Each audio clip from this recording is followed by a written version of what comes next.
जब मूसा ने अरनी कहा अरश से फौरन आए निदा जब मूसा ने अरनी कहा अरश से फौरन आए निदा बेहोश न हो जा आए मूसा हम पर्दा उठाने वाले मुश्ताक़ ज़ियारत कर लेना हम जलवा दिखाने वाले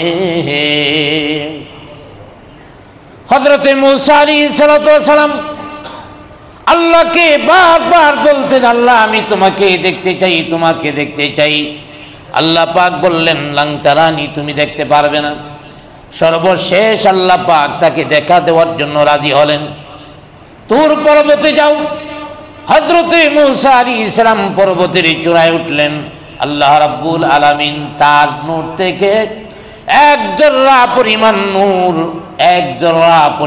नूर अल्लाह पाक मूसा अलैहिस्सलाम के देखिएছিলেন मूसा अलैहिस्सलाम এই জর্রা এক জর্রা পরিমাণ নূর সহ্য করতে পারে নাই বেহুশ হয়ে পড়েছিলেন জোরে বলি সুবহানাল্লাহ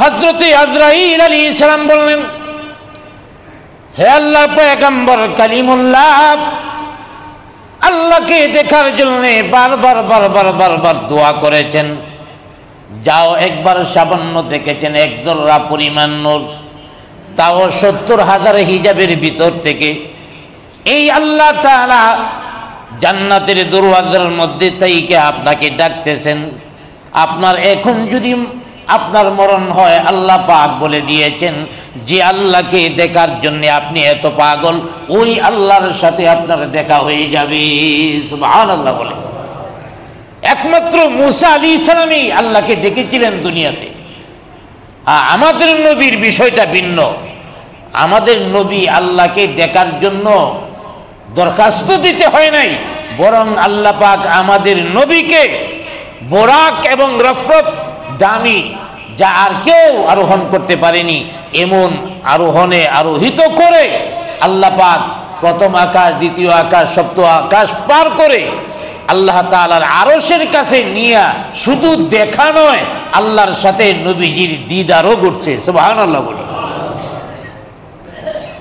হ্যাঁ পয়গম্বর এখন যদি আপনার মরণ হয়ে যায় আল্লাহর সাথে আপনার দেখা হবে এবার मूसा আলাইহিসসালাম বলেন আজরাইল দ্রুত আমার জানটা কবজ করো দ্রুত আমার জানটা কবজ করো আমার মৃত্যুর মাধ্যমে যদি আমার আল্লাহর সাথে দেখা করার সুযোগ হয় আমি তো ওই মৃত্যুটার জন্য পাগল সুবহানাল্লাহ বলি এই জন্য কবিতার ভাষায় বলেন मैं आशिक मौला हूँ रब इश्क निराला मैं आशिक मौला हूँ रब इश्क निराला वो जुमला जहाँ जिनकी तजल्ली से उजाला वो जुमला जहाँ जिनकी तजल्ली से उजाला अऊज़ु बिल्लाहि मिनश शैतानिर रजीम बिस्मिल्लाहिर रहमानिर रहीम वअबुद रब्बक हत्ता यअतियकल यक़ीन وقال النبي صلى الله عليه وسلم الكيس من دان نفسه وعمل لما بعد الموت وقال تعالى في شان حبيبه إن الله وملائكته يصلون على النبي يا أيها الذين آمنوا صلوا عليه وسلموا تسليما بلغ العلا بكماله كشف الدجى بجماله حسنت جميع خصاله صلوا عليه جلته وسماه قرآن محمد کے جلتی ہے سینے میں ارمان محمد کے بلغ العلا بکمالہ کشف الدجى بجماله حسنت جميع خصاله صلوا عليه মুআজ্জাজ মুকাররম হযরত মুসল্লিয়ান কিরাম, প্রথমেই আল্লাহ সুবহানাহু ওয়া তাআলার অসংখ্য অগণিত শুকর আদায় করি, যিনি আমাদেরকে দয়া করে মায়া করে মহব্বত করে জুমার নামাজ আদায়ের লক্ষ্যে আল্লাহর ঘর মসজিদে আসার তৌফিক দান করেছেন। সকলে একবার বলি আলহামদুলিল্লাহ। আজকে আমি আপনাদের সামনে সূরা হিজর থেকে ৯৯ নং আয়াতে কারিমা তেলাওয়াত করেছি। এই আয়াতের মধ্যে আল্লাহ রাব্বুল আলামিন বান্দাকে বলছেন, তোমরা তোমাদের রবের ইবাদত করো। কতটুকু সময় পর্যন্ত? ইয়াতিয়াকাল ইয়াকিন, মৃত্যু আসা পর্যন্ত। কোরআনুল কারীমের বিভিন্ন আয়াতে মৃত্যুটাকে ইয়াকিন শব্দ দ্বারা উল্লেখ করা হয়েছে। তাইলে বোঝা গেল মৃত্যুটা হলো ইয়াকিনী বিষয়। আসলে ইয়াকিন অর্থ হলো বিশ্বাস, দৃঢ় বিশ্বাস। এখানে ইয়াকিন শব্দ দ্বারা বোঝানো হয়েছে মৃত্যু। ইয়াকিন শব্দ দ্বারা মৃত্যু বোঝানোর কারণ হলো ইয়াকিন যেমন বিশ্বাসযোগ্য, আর মৃত্যুটা এমন একটা বিষয় যা অবশ্যই সংঘটিত হবে। পৃথিবীর মধ্যে মানুষ অনেক কিছুকে অস্বীকার করে থাকে, কিন্তু মৃত্যুকে কেউ অস্বীকার করে না। আপনি দেখবেন পৃথিবীতে অনেক মানুষ আছে যারা আল্লাহকে বিশ্বাস করে না, আছে না নাই? যারা নাস্তিক তারা আল্লাহকে বিশ্বাস করে না। পৃথিবীতে অনেক মানুষ আছে যারা নবীদেরকে বিশ্বাস করে না। পৃথিবীতে অনেক মানুষ আছে যারা কোরআনকে বিশ্বাস করে না। পৃথিবীতে অনেক মানুষ আছে যারা জান্নাত এবং জাহান্নাম বিশ্বাস করে না। পৃথিবীতে এমন লোক বহু আছে যারা কিয়ামতের দিনকে বিশ্বাস করে না। পৃথিবীতে অনেক মানুষ আছে যারা কবরের আযাব বিশ্বাস করে না। কিন্তু পৃথিবীর মধ্যে এমন কোনো লোক কি আছে যারা মৃত্যুকে স্বীকার করে না? জোরে বলেন, আছে? পৃথিবীর মধ্যে এমন কোনো লোক পাবেন না যারা বলে মৃত্যু বলতে কিছু নাই। কারণ জানে মৃত্যু বলতে কিছু নাই। এই কথা যদি আমি বলি, কিছুক্ষণ পরেই ট্রাকের চাক্কার নিচে পড়ার সম্ভাবনা আছে। পৃথিবীতে অনেক মানুষ আছে যারা অনেক সত্য বিষয়কে অস্বীকার করে, কিন্তু মৃত্যু এমন একটা ইয়াকিনী বিষয়, এমন সত্য বিষয়, মৃত্যুকে অস্বীকার করেছে এমন কোনো লোক পৃথিবীতে কখনো পাওয়া যায়নি এবং পাওয়া যাবেও না। সব কিছুকে অস্বীকার করতে পারে, মৃত্যুকে কেউ অস্বীকার করে না, কারণ এটা হলো বাস্তব।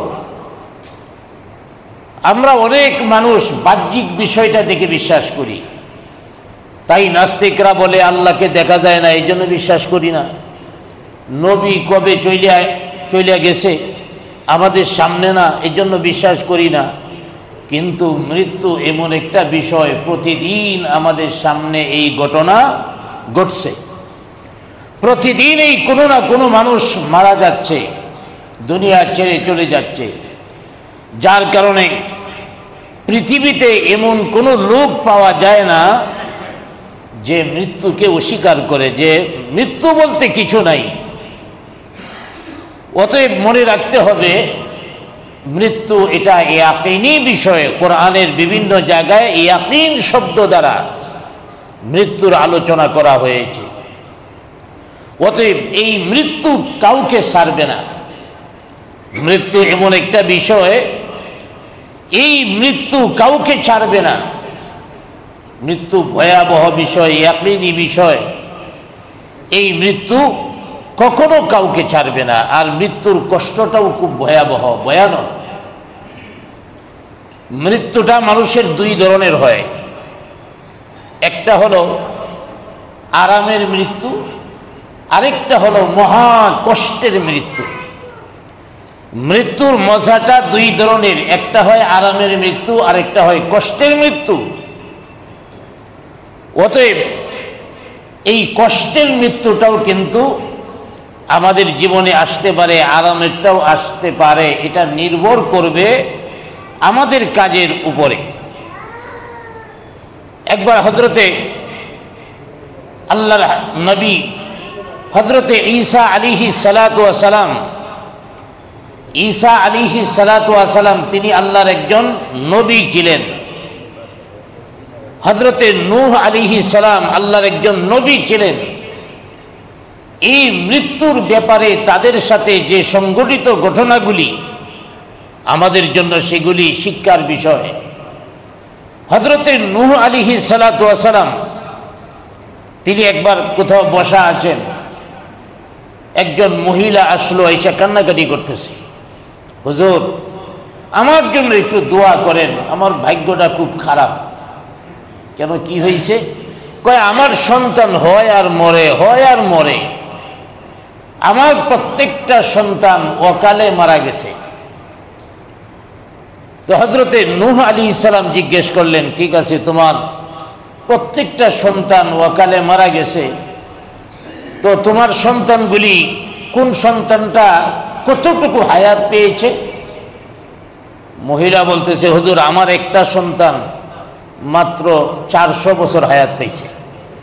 সুবহানাল্লাহ বলবেন না? কত বছর? 400 বছর হায়াত পেয়েছে। দ্বিতীয় সন্তান 350 বছর, আরেকটা সন্তান 300 বছর, আরেকটা সন্তান 200 বছর। হুজুর আল্লাহর কাছে একটু দোয়া করেন, আমার সন্তানগুলি যাতে এমন অকালে আর মৃত্যুবরণ না করে। কারণ তদানীন্তন সময়ে মানুষ বাঁচত 900 বছর, 1000 বছর। যেমন হযরতে নূহ আলাইহিস সালাম তিনি তো 950 বছর পর্যন্ত দ্বীনের দাওয়াতই দিয়েছেন। 1050 বছর পর্যন্ত তিনি বেঁচে ছিলেন, হায়াত পেয়েছেন। তদানীন্তন সময়ে মানুষ লম্বা লম্বা হায়াত পেত। যার কারণে মহিলা বলতেছে, আমার সন্তান হয় আর মরে, আল্লাহর কাছে দোয়া করেন আমার সন্তানগুলি যাতে একটু লম্বা হায়াত পায়।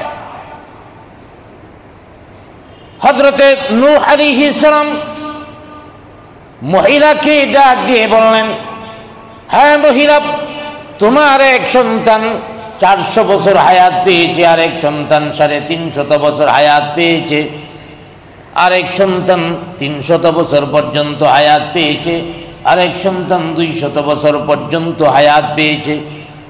এমন একটা যুগ আসবে যে যুগে উম্মতের গড় হায়াত থাকবে 60 থেকে 70 বছর। যিনি শেষ নবী মুহাম্মদুর রাসূলুল্লাহ সাল্লাল্লাহু আলাইহি ওয়াসাল্লাম, তার উম্মতদের গড় হায়াত থাকবে 60 থেকে 70 বছর। আমাদের গড় হায়াত কত? 60 থেকে 70। 60 থেকে 70 সবাই পাবো এমনও বিষয় না, বরং কেউ কম কেউ 40, কেউ 20, কেউ একদিন, কেউ এক সপ্তাহ, সব মিলে গড় হায়াত হলো 60 থেকে 70। বিগত সরকার তো আমাদের গড় হায়াতও বাড়াইয়া দিছিল, নাউজুবিল্লাহ বলে। ভণ্ডামির একটা সীমা আছে, যেখানে আমাদের নবী বলে গেছে আমার উম্মতের গড় হায়াত হবে 60 থেকে 70 বছর। এখানে তুমি কে গড় হায়াত বাড়াইয়া দেওয়া? তুমি বাড়াইয়া দিলেই বেড়ে যাবে, কই পাইছো এই ভণ্ডামি?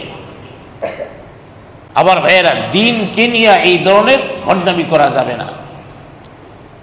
অতএব নূহ আলাইহিস সালাম বললেন, এই মহিলা যিনি শেষ নবী হবেন তার উম্মতের গড় হায়াত হবে 60 থেকে 70, আর তোমার পোলায় 400 বছর হায়াত পাইছে, এরপরও বলতেছো অকালে মৃত্যু হয়েছে।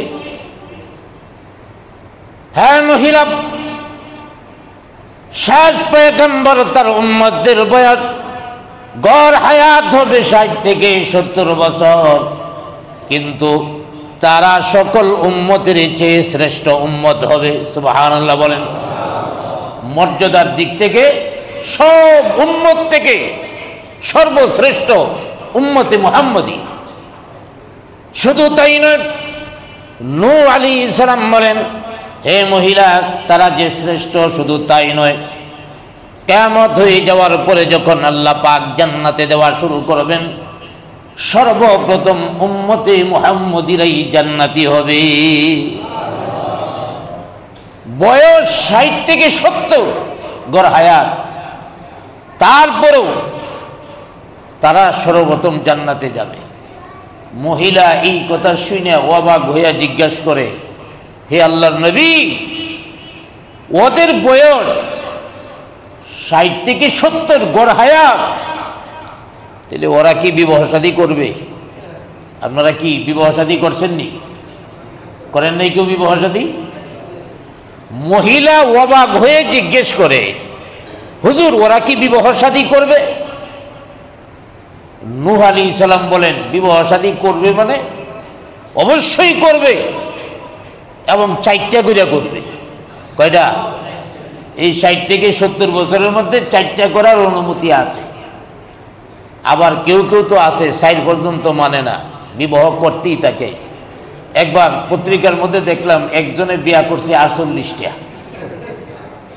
ওই যে 48টা বিয়া করলো, আমার মনে হয় যেদিকে গেছে বিয়া করতে করতে গেছে, আবার সময় আবার বিয়া করতে করতে আইছে, অথবা যাওয়ার সময় বিয়া করতে করতে গেছে, আসার সময় আবার বউ ছাড়তে ছাড়তে আইছে। 4টার উপরে জায়েজ নাই, সর্বোচ্চ 4টা পর্যন্ত করা যায়। মহিলা অবাক হয়ে জিজ্ঞেস করে, হুজুর এরা কি বিয়া শাদী করবে? ওরা কি চাকরি বাকরি করবে? ওরা কি ব্যবসা বাণিজ্য করবে? আচ্ছা, আমরা চাকরি বাকরি করি কি করি না? ব্যবসা বাণিজ্য করি কি করি না? মহিলা অবাক হয়ে গেছে, মাত্র 60-70 বছর হায়াত, এর মধ্যে আবার বিবাহ শাদী, চাকরি বাকরি, ব্যবসা বাণিজ্য কি করে সম্ভব? হযরতে নূহ আলাইহিস সালাম বলেন, হ্যাঁ মহিলা, শুধু বিবাহ শাদী করবে এমন নয়, তাদের বাচ্চা কাচ্চাও বেশি হবে। কিয়ামতের ময়দানে শেষ নবী মুহাম্মদুর রাসূলুল্লাহ সাল্লাল্লাহু আলাইহি ওয়াসাল্লাম কিয়ামতের ময়দানে দাঁড়ায়া গর্ববোধ করবে, গর্ব করে বলবে, আল্লাহ আমার উম্মত সবচাইতে বেশি। কিয়ামতের ময়দানে আমাদের নবীর উম্মত যদিও পরে আসছে, সবার পরে আসছে, কিন্তু উম্মতের সংখ্যা থাকবে সবচেয়ে বেশি। নূহ আলাইহিস সালাম এবার মহিলারে জিজ্ঞেস করে, কেন? তুমি যদি ওই উম্মতের অন্তর্ভুক্ত হইতা, 60 থেকে 70 বছর তোমার হইতো গড় হায়াত, তাইলে কি তুমি বিয়া টিয়া করতা না? মহিলা ডাক দিয়া বলেন, হে আল্লাহর নবী, যে আল্লাহ তাআলা আমাকে সৃষ্টি করেছেন, এই আল্লাহর কসম করে বলছি, আল্লাহর কসম করে বলছি, আমার যদি 60 থেকে 70 বছর গড় হায়াত হতো, আমি বিবাহ শাদী করতাম না। বাড়ি বানাতাম না, বরং একটা গাছের নিচে যায়া সেজদার মধ্যে পইরা 60 থেকে 70 বছর কাটায় দিতাম। এক সেজদা দিয়া 60 থেকে 70 বছর কাটায় দিতাম। আমার ভাইয়েরা, মহিলার ভিতরে আল্লাহর প্রেম কত বেশি ছিল! এই অল্প বয়স, এটা আবার ভোগ করার কি আছে? আমাদের গড় হায়াত 60 থেকে 70, তাও গ্যারেন্টি নাই। আমাদের হায়াত কখন শেষ হয়ে যায় এটার গ্যারেন্টি নেই, যে কোনো সময় শেষ হয়ে যেতে পারে। মরতে হবে এই জমে তো সারবে না, মরতে হবে এই জমে তো সারবে না। ধনী বলো গরিব বলো, আজরাইল কাউকে ছাড়বে না। ধনী গরিব কাউকে ছাড়বে না। আর যে কোনো সময় সেই মরণটা এসে যেতে পারে। তবে মরার আগে কিছু সিগন্যাল আসবে। সিগন্যাল আমাদের জীবনে এই সিগন্যালগুলি আসছে কিনা একটু লক্ষ্য করে নেন। আল্লাহর হাবিব বলেন, মরণের আগে তোমাদের সিগন্যাল আসবে যার বয়স 40 হয়ে গেছে। মনে করবা জীবনের অর্ধেকটা সুযোগ শেষ হয়ে গেছে, বিরাট একটা সুযোগ শেষ হয়ে গেছে, এটা আর ফিরে আসবে না। তারপরে যখন তোমার দাড়ির চুল, মাথার চুল পাকা ধরবে, একটা চুল পাকলো, একটা সিগন্যাল আসলো, আরেকটা চুল পাকলো, আরেকটা সিগন্যাল আসলো। এইভাবে তোমার দাঁত পড়ে গেছে, আরেকটা সিগন্যাল আসলো। চামড়া ডিল হয়ে গেছে, আরেকটা সিগন্যাল আসলো। একের পর এক সিগন্যাল আসতে থাকে। সর্বশেষ সিগন্যাল আসার পরেই আজরাইল তোমার সামনে হাজির হয়ে যাবে। অতএব আজরাইল আলাইহিসসালাতু ওয়াস সালাম আসার পরে আর কোনো সুযোগ কারোই থাকবে না। অতএব মনে রাখতে হবে, আজরাইল আসার আগেই আমাদের প্রস্তুতি নিতে হবে। মরার পরে আর সুযোগ পাওয়া যাবে না। আল্লাহর পয়গম্বর হযরত ঈসা আলাইহিস সালামের একটা ঘটনা থেকে জানা যায় এই মরণটা কত ভয়ঙ্কর বিষয়। আমরা তো মরণ নিয়ে চিন্তাই নাই। আমাদের ব্যবসা বাণিজ্য, চাকরি বাকরি যা কিছু আছে, এগুলি নিয়ে আমরা এত ফিকির করি, এত ফিকির করি, মৃত্যু নিয়ে আমাদের কোনো ফিকিরই নাই। হযরত ঈসা আলাইহিস সালাম আল্লাহর পয়গম্বর, তার মুজিজা ছিল মৃত মানুষ যে কবরের মধ্যে দাফন হয়ে গেছে বহু আগে, তাকে কিছুক্ষণের জন্য জীবিত করতে পারত। সুবহানাল্লাহ বলি। মৃত ব্যক্তিকে জীবিত করা, এটা ঈসা আলাইহিস সালামকে আল্লাহ পাক একটা বড় মুজিজা হিসেবে দিয়েছিলেন। তো হযরত ঈসা আলাইহিস সালাম দ্বীনের দাওয়াত দিতে দিতে এক এলাকার মধ্যে গেলেন, যা তাওহীদ ও রিসালাতের দাওয়াত দিলেন। লোকজন একত্রিত হল আর বলল, আপনি যে আল্লাহর পয়গম্বর দাবি করছেন, আল্লাহর নবী দাবি করছেন, তার সপক্ষে দলিল কি? আপনি যে আল্লাহর নবী, এই ব্যাপারে আপনার মুজিজা কি? আপনি আল্লাহর নবী হয়ে থাকলে একটা মুজিজা দেখান। হযরত ঈসা আলাইহিস সালাম বললেন, ঠিক আছে, আল্লাহর পক্ষ থেকে মুজিজা তোমাদের দেখাবো। লোকজন একটা পুরনো কবরস্থানের সামনে নিয়ে গেলেন। কয়েকশো বছর আগে লোকটা মারা গেছে, এমন একটা পুরনো কবর। হযরত ঈসা আলাইহিস সালাম কবরের পাশে দাঁড়াইয়া ডাক দিলেন, কুম বিইযনিল্লাহ, আল্লাহর হুকুমে তুমি কবর থেকে উঠে দাঁড়ায়া যাও। হযরত ঈসা আলাইহিস সালাম কুম বিইযনিল্লাহ বলার সাথে সাথে ওই মৃত ব্যক্তিটা কবর থেকে উঠে দাঁড়ায় গেল। সুবহানাল্লাহ। হযরত ঈসা আলাইহিস সালামের সামনে লোকটা দাঁড়ায় আছেন। হযরত ঈসা আলাইহিস সালাম তাকে বললেন যে, তুমি কতদিন আগে ইন্তেকাল করেছো?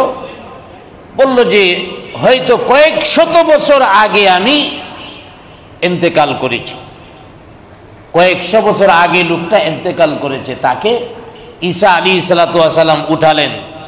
অতএব হযরতে ঈসা আলাইহিসসালাতু ওয়াস সালাম বললেন, কবর থেকে তুমি উঠেছো, তোমাকে যুবক দেখা যায়, কিন্তু তোমার মাথার চুলগুলি, দাড়ির চুলগুলি সাদা, তোমার দেহে বোঝা যায় যুবক অবস্থায় তুমি মৃত্যুবরণ করেছো,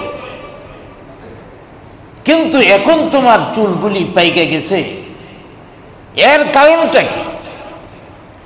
আমার ভাইয়েরা, এর কারণটা জানার আগে আরেকটা বিষয় আমাদের জানতে হবে, মৃত্যুটা কত কষ্টের, মৃত্যুর যন্ত্রণাটা কত বেশি। এক দলের জন্যে মৃত্যুর যন্ত্রণা অধিক হবে, আরেক দলের জন্য মৃত্যুটা আরামের বিষয় হবে। আর মৃত্যু এমন একটা জিনিস যা সময় মতে অবশ্যই আসবে। এই জন্যে আমি যে হায়াতটা পেয়েছি, এই হায়াতটা হলো আমার জন্য অমূল্য একটা সম্পদ। হায়াতটাকে অমূল্য সম্পদ মনে করতে হবে। হায়াত শেষ হয়ে গেলে একটা মুহূর্ত টাকা পয়সা দিয়া, সম্পদ দিয়া আপনি একটা মুহূর্ত পর্যন্ত বেঁচে থাকতে পারবেন না। এই জন্য আল্লাহ রাব্বুল আলামিন বলেছেন, فَإِذَا جَاءَ أَجَلُهُمْ لَا يَسْتَأْخِرُونَ سَاعَةً وَلَا يَسْتَقْدِمُونَ। যখন মরে যাবে তখন একটা মুহূর্ত তুমি, মরণ যখন আসবে একটা মুহূর্ত তুমি বাঁচতে পারবে না, হায়াত কিনতে পারবে না। অতএব মনে রাখতে হবে, এই হায়াত কেনার বিষয় না, হায়াত কেনা যাবে না। হায়াত যদি কেনা যাইত তাইলে এই দেশের মানুষ যারা হাজার হাজার কোটি টাকা বিদেশে পাচার করছে, এরা বিদেশে পাচার করতো না, হায়াত কিনতো, হায়াত কিনতো মানুষ। আবার ভাইয়ারা, একজন মানুষ পরিশ্রম করে হাজার হাজার কোটি টাকার মালিক হয়ে যায়। কেন মালিক হয়ে যায়? জানে এই টাকা সে খাইতে পারবে না, ভোগ করতে পারবে না, সন্তানের জন্য রাইখা যায়। এই দুনিয়ার মধ্যে যদি হায়াত কিনতে পাওয়া যেত, তাহলে এই হায়াত কিনতে পাওয়া গেলে লোকেরা টাকা দিয়া এই হায়াত কিন্তু সন্তানের জন্য কোনো কিছু রাইখা যাইত না। সব কিছু বিক্রি করে যতটুকু হায়াত কেনা যায়, হায়াত কেনা গেলে ফেরাউন এখনো জীবিত থাকত, নমরুদ এখনো জীবিত থাকত, আবু জেহেল, অনেক নেতা এমন আছে যারা অনেক টাকার মালিক ছিল, কিন্তু কেউ জীবিত নাই। আবার ভাইয়েরা, সব মৃত্যুবরণ করছে। তাইলে বোঝা গেল মরণটা এমন একটা বিষয় যা কিনা যায় না, আরেকজনরে গিফটও করা যায় না, আরেকজনরে গিফট করা যায় না। আমাদের দেশের মধ্যে অনেকে আছে, স্বামী স্ত্রী দুইজন, স্বামী স্ত্রীর মধ্যে মহব্বত ভালোবাসা আছে, স্বামীর দুইটা কিডনি ড্যামেজ হয়ে গেছে, স্ত্রী যে ডাক্তাররে বলতেছে আমার একটা ড্যামেজ, আমার একটা কিডনি আমার স্বামীরে দিয়া দেন, তাইলে একটা কিডনি থাকলে মানুষ বেঁচে থাকতে পারে, আমার স্বামীও বেঁচে থাকলো। আমার ভাইয়েরা, এইভাবে কিডনি একজন আরেকজনকে গিফট করতে পারে। আপনারাই বলেন, হায়াত একজনকে আরেকজনে গিফট করতে পারেনি, হায়াত গিফট করতে পারে না। চোখ দিতে পারে, কিডনি দিতে পারে, বিভিন্ন অঙ্গ প্রত্যঙ্গ দিতে পারে, কিন্তু হায়াত এমন একটা মূল্যবান জিনিস যে হায়াতের কদর আমরা বুঝি না। এই হায়াত কেউ কাউকে দিতে পারে না। অতএব এই হায়াতটা অনেক অনেক বড় মূল্যবান জিনিস। মৃত্যুর যন্ত্রণা কত কঠিন। আমার ভাইয়েরা, হযরতে আজরাইল আলাইহিস সালাম আসলেন মুসা আলাইহিস সালামের কাছে, আয়েশা বলতেছেন, হুজুর জান কবজ করার জন্য আসছি, ধরছে। মুসা আলাইহিস সালাম মৃত্যুর যন্ত্রণায় দিছে আজরাইলের এক থাপ্পড়। হাদিসের মধ্যে এই ঘটনা আসছে, আজরাইলের চোখ খুলে গেছে।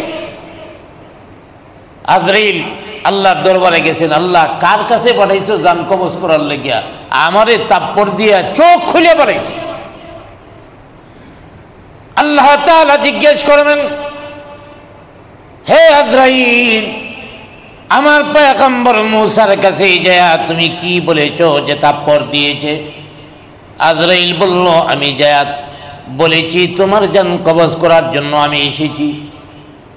আল্লাহ তাআলা বললেন, যাও একটা কাজ করবা, একটা কথা দিয়া বলবা, তাহলে তোমাকে আর থাপ্পড় দেবে না, বরং আসার জন্য আমার নবী মূসা পাগল হয়ে যাবে।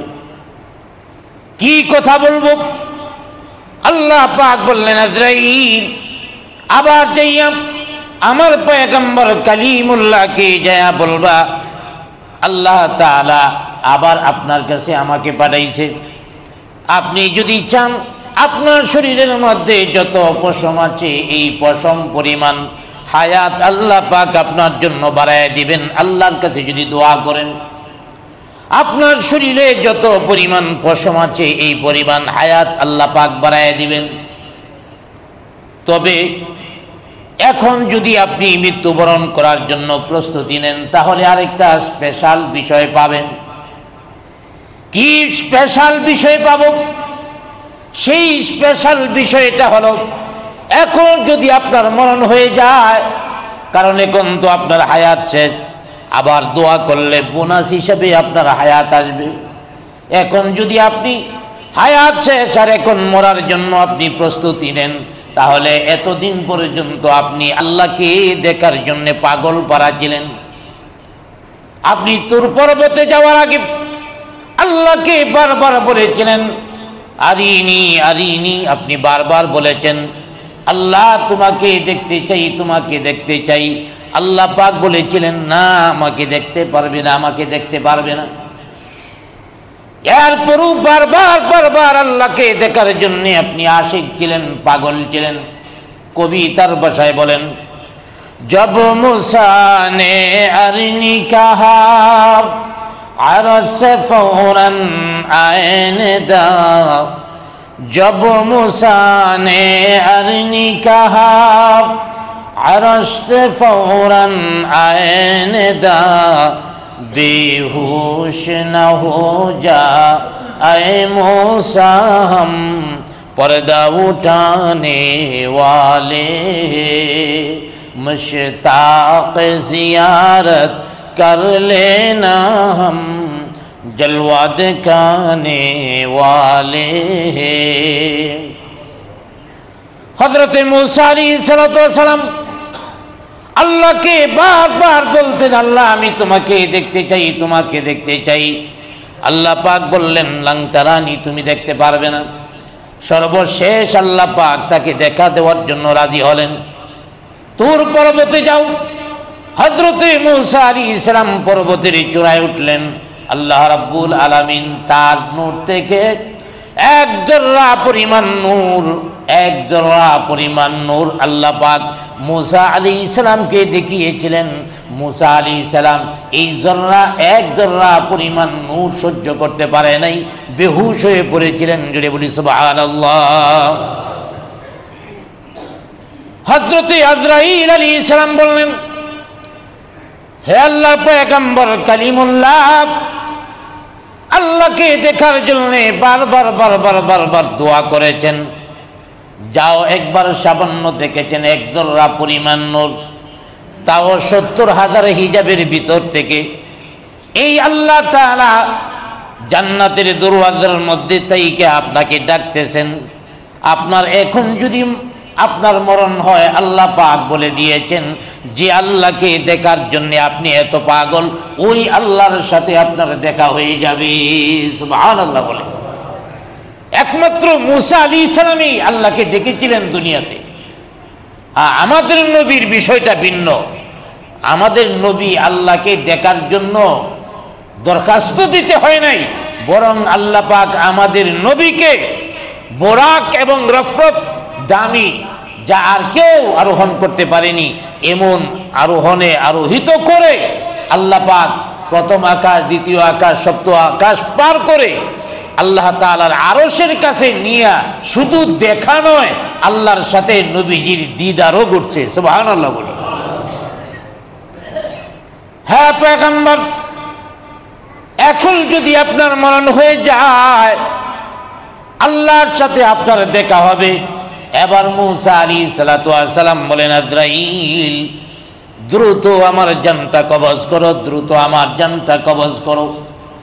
আমার মৃত্যুর মাধ্যমে যদি আমার আল্লাহর সাথে দেখা করার সুযোগ হয়, আমি তো ওই মৃত্যুটার জন্যে পাগল। সুবহানাল্লাহ বলি। এই জন্যে কবিতার ভাষায় বলেন, मैं आशिक मौला हूँ मेरा इश्क निराला, मैं आशिक मौला हूँ मेरा इश्क निराला, वो जुमला जहाँ जिनकी तजल्ली से उजाला, वो जुमला जहाँ जिनकी तजल्ली से उजाला। मूसा अलैहिस सालाम বললেন, আমি তো আল্লাহর জন্য আশেক, আর আল্লাহ তো আমার মাশুক। অতএব আশেক মাশুকের দেখা হবে, এটা তো একজন আশেক চায়। মাশুকের সাথে আশেক দেখা করবে, এটা তো চায়। অতএব এটাই তো আমি চাই। অতএব আমার জন্য দ্রুত মৃত্যুর ব্যবস্থা করে দাও। জোরে বলি সুবহানাল্লাহ। অতএব আল্লাহর সাথে দেখা করার মাধ্যমেই তো মরণ। মরণটা আগেই বলছি, মরণটা হয়তো কারোর জন্যে কঠিন হবে, কারোর জন্যে সহজ হবে। আমার ভাইয়েরা, আমি বলতেছিলাম হযরতে ঈসা আলাইহিস সালাম, মনে আছে তো আপনাদের? হযরতে ঈসা আলাইহিস সালাম ওই যুবকটারে বলতেছে, মনে হয় যুবক অবস্থায় মারা গেছিলা, তোমার মাথার চুল, তোমার দাড়ি সব পাকা কেন? সারা শরীরে কোনো বার্ধক্যের ছাপ লাগেনি, চুলগুলি সাদা হয়েছে কেন? ওই যুবকটা ডাক দিয়ে বলে, আল্লাহর নবী, মরণের সময় আমার এত কষ্ট হয়েছে, এত কষ্ট হয়েছে। মরণের পরে আমাকে কবরে দেওয়া হয়েছে, আবার যখন আপনি কবরের পাশে থেকে আমারে ডাক দিয়েছেন, আমি এত ভয় পেয়ে গেছি, মনে করছি কিয়ামত বুঝি হয়ে গেছে। আমার এত ভয় লাগছে, মৃত্যুর সময় আমার এত কঠিন যন্ত্রণা হয়েছে, যা আজও পর্যন্ত আমার শরীরের মধ্যে সেই ব্যথা রয়েছে। সেই ব্যথার কারণে আমি কাতর। আবার যখন আপনি ডাক দিয়েছেন, ভাবলাম মনে হয় কিয়ামত হয়ে গেছে, এত ভয় পাইলাম। মৃত্যুর যন্ত্রণা এখনো শরীর থেকে যায় নাই। কিয়ামতের ময়দানে যেদিন মাথার আঘাত উপরে সূর্য চলে আসবে, জমিন তামার হয়ে যাবে, এই কঠিন ময়দানে উঠবো, এই জন্য আমি ভয় পাইছি। আর ভয়ে আল্লাহর কসম করে বলছি, আমি কবর থেকে উঠতে এবং দাঁড়াতে যে সময়টা, এই সময়টাতে ভয়ে আমার চুলগুলি সাদা হয়ে গেছে। সুবহানাল্লাহ বলুন। মরণটা এমন বিষয়, আল্লাহর নবী বলেছেন, মৃত্যুর যন্ত্রণাটা যারা বদকার হয়, একেবারে কিয়ামতের মাঠে উঠার আগ পর্যন্ত মৃত্যুর যন্ত্রণা থাকবে। আর যারা আল্লাহওয়ালা হয়, তাদের মৃত্যুর যন্ত্রণা থাকবে না, বরং আরাম। আমার ভাইয়েরা, যারা আল্লাহওয়ালা পরহেজগার, তাদেরকে বরং ডাকা হয়, ও আমার বান্দারা, আল্লাহ পাক ডাকতে থাকেন, ও আমার বান্দারা, দুনিয়ার মধ্যে তোমরা ইবাদতের জানালা দিয়ে আমারে খুঁজছো। হে আমার বান্দারা, দুনিয়ার মধ্যে ইবাদতের জানালা দিয়ে আমাকে অনুসন্ধান করেছো, আমাকে ডেকেছো। আজকে মৃত্যুর দরজা দিয়ে আমার কাছে চলে এসো, আমার কাছে চলে আসো। আল্লাহ পাক ডাকতে থাকবেন, ইয়া আইয়াতুহান নাফসুল মুতমাইন্না ইরজিই ইলা রাব্বিকি রাদিয়াতাম মারদিয়া ফাদখুলি ফি ইবাদি ওয়াদখুলি জান্নাতি। আল্লাহ পাক নেককার বান্দাদের ডাকবেন, ইয়া আইয়াতুহান নাফসুল মুতমাইন্না, হে প্রশান্ত হৃদয়ের মানুষগুলি, যারা আল্লাহর ইবাদত করেছে, তাদেরকে ডাক দেওয়া হবে মুতমাইন্না বলে। ইরজিই ইলা রাব্বিকি রাদিয়াতাম মারদিয়া, তোমরা তোমাদের রবের কাছে চলে আসো এমন অবস্থায় তোমরা ছিলে সন্তুষ্ট এবং প্রিয় ভাজন, অর্থাৎ তোমরা আল্লাহর প্রতি সন্তুষ্ট ছিলে, আল্লাহও তোমাদের প্রতি সন্তুষ্ট ছিল। তোমরা ছিলে সন্তুষ্ট এবং প্রিয় ভাজন। ফাদখুলি ফি ইবাদি ওয়াদখুলি জান্নাতি, তোমরা আমার বান্দার অন্তর্ভুক্ত হয়ে যাও। ওয়াদখুলি জান্নাতি, আর তোমরা জান্নাতে প্রবেশ করো। আল্লাহর হাবিব আকাই নন্দর তাজদারে মদিনা মুহাম্মদুর রাসূলুল্লাহ সাল্লাল্লাহু আলাইহি ওয়াসাল্লাম বলেন, হে আবু বকর, আল্লাহ পাক তার প্রিয় বান্দাদেরকে নিজে জান্নাতের দরওয়াজায় দাঁড়ায় ডাকতে থাকেন। কিভাবে ডাকবেন? ও আবু বকর, তোমার মৃত্যুর পূর্বে সেই ডাক তুমিও পাইবা, কারণ তুমি আল্লাহর প্রিয় ভাজন। আল্লাহ পাক জান্নাতের দরওয়াজায় দাঁড়ায়া সূরা হুজুরের শেষ 3 আয়াত দ্বারা তোমাকে ডাকবে। হযরতে আবু বকর শেষ জীবনে বলে গেছেন, আমার মৃত্যুর আগ মুহূর্তে আল্লাহ তাআলা আমাকে ডাক দিয়েছেন। সুবহানাল্লাহ বলেন। আল্লাহ তাআলা ডাক দিয়া বলেন, ইয়া আইয়াতুহান নাফসুল মুতমাইন্না ইরজিই ইলা রাব্বিকি রাদিয়াতাম মারদিয়া ফাদখুলি ফি ইবাদি ওয়াদখুলি জান্নাতি। আবু বকর বলেন, সূরা ফজরের শেষ 3 আয়াত দ্বারাতে আমাকে আল্লাহ রাব্বুল আলামিন এভাবে ডাক দিয়েছেন। অতএব আল্লাহওয়ালা যারা, তাদের মরণের ভয় নাই, যন্ত্রণা নাই, তাদের মরণটা হবে আরামের। তবে এর আগে কি করতে হবে? আল্লাহ পাক যে কথাটা আমাদেরকে বলেছেন, ওয়াবুদ রাব্বাকা হাত্তা ইয়াতিয়াকাল ইয়াকিন, শেষ নিঃশ্বাস পর্যন্ত তোমরা তোমাদের রবের ইবাদত করো, গোলামি করো। শেষ নিঃশ্বাস পর্যন্ত যদি তোমরা আল্লাহর ইবাদত করো, গোলামি করো, তোমাদের মরণটা হয়ে যাবে আরামের মরণ। একজন যুবক একটা ডায়েরি নিয়ে এক বড় মাওলানা সাহেবের কাছে গেছেন, হুজুর, যদি আপনি আগামীকাল সকাল 10টায় মারা যান, মনে করেন আজকে বিকাল 5টা বাজে, আগামীকাল 10টায় যদি মারা যান, আপনি এই সংবাদ পান, তাহলে কি আমল করবেন? মাওলানা সাহেব ধমক দিলেন, মিয়া বিয়াকুব, আগামীকাল 10টায় মারা যাবো, তোরে কেটা কইছে? কয় না, যদি মারা যান, যদি জানতে পারেন। কয় না, জানার কোনো উপায় নেই। যদি জানতে পারেন তাহলে কি আমল করবেন? বলে দিছে, অমুক অমুক আমল করবো, অর্থাৎ নামাজে দাঁড়ায় যাবো, আর নিয়তেই ছাড়বো না, সেই জায়গায় পড়ে থাকবো, আর উঠবো না।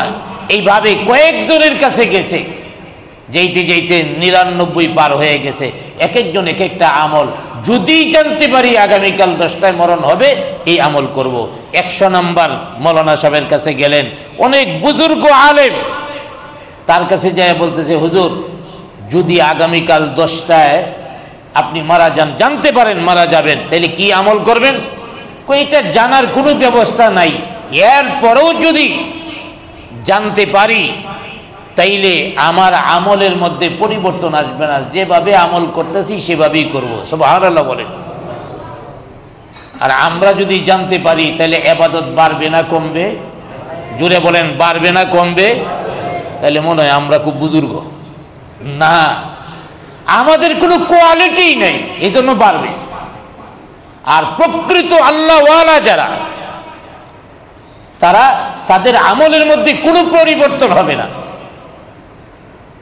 ওই যুবক ডাক দিয়া বললেন, হে আল্লাহওয়ালা, মানুষের মুখে শুনলাম আপনি বড় আল্লাহওয়ালা, পরহেজগার, মুত্তাকিন, অথচ আগামীকাল জানতেও যদি পারেন মরণ হবে, আপনার আমল সামান্য বাড়াবেন না? আপনার ভিতরে কি আল্লাহর ভয় নাই?